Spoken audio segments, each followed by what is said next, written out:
Hello mga bossing! Welcome back to my channel. Alam niyo po ba mga bossing ko kung ano mga pinaka-the best na pwede natin gawin ngayong araw na ito mga bossing ko ng Lunes upang sa ganun higit tayo maka-attract ng kaswertehan mga bossing para buong isang linggo na masaya, walang problema, masagana mga bossing. At dahil ngayon nga po mga bossing ko ay buwan pa ng Agosto na may tinatawag na Hungry Ghost mga bossing ko or Ghost Month na matatapos sa August 26 mga bossing, mainam na meron po kayong ganito upang sa ganun hindi nyo po maranasan ang mga kamalasan. Or kung nararanasan nyo sa kasalukuyan, mainam ngayong umagang ito ng Lunes, ay tuldukan na po natin yung mga bossing. Magbabay na po tayo sa mga negatibo. Ano po ang pinaka-the best na pwede natin gawin ngayong araw na ito ng Lunes?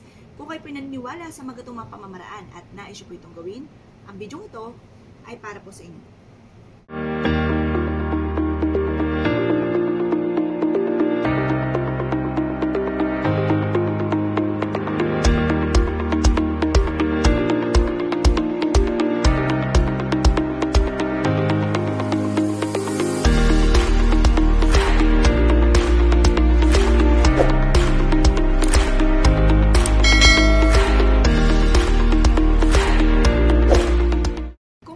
Bossing ko ay isa sa mga naniniwala sa mga pampaswerte. Napakainam na alam nyo po ito, lalo na kapag po Monday mga bossing.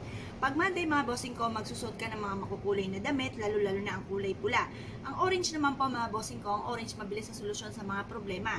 At ang pula naman, pantaboy ng mga kamalasan at pang-attract ng swerte. Ang dilaw naman ay para sa kasaganahan at ang berde ay para sa pera.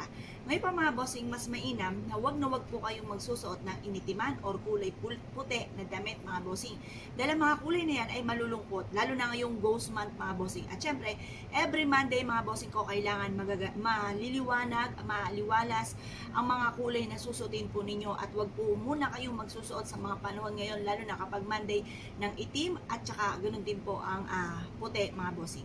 Ngayon pa mga bossing, ano po ang pinakamaswerte na pwede natin gawin ngayong araw na ito ng Lunes upang sa ganon isang buong linggo kayo na maging masagana, maswerte, kayo po ay lagi adya ko sa lagi isuswertihin, wala mga problema dumating, maligtas kayo saan man kayo tutungo. Ano po ba ito?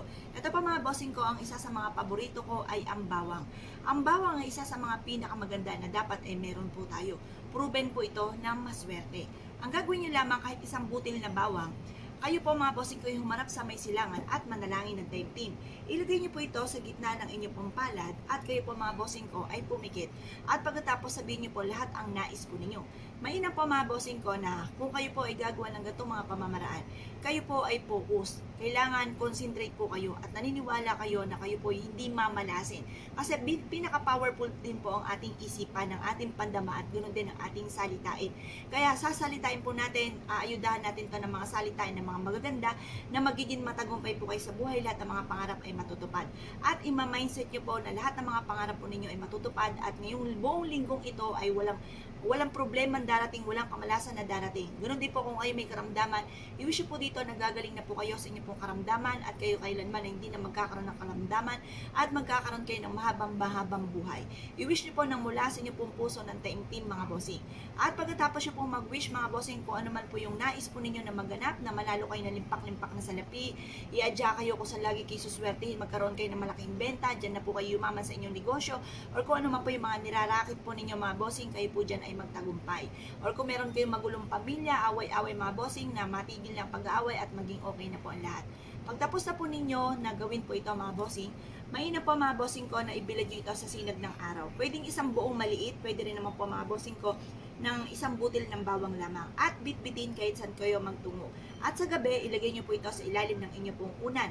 Tapos sa umaga, habang kayo nakain, ilagay nyo yung bawang sa inyong pong sapatos. Or kaya sa inyong pong bag, ibilad sa sinag po ng araw sa umaga. Upang sa ganun, i-adya po kayo kung saan kayo ay laging suswertihin.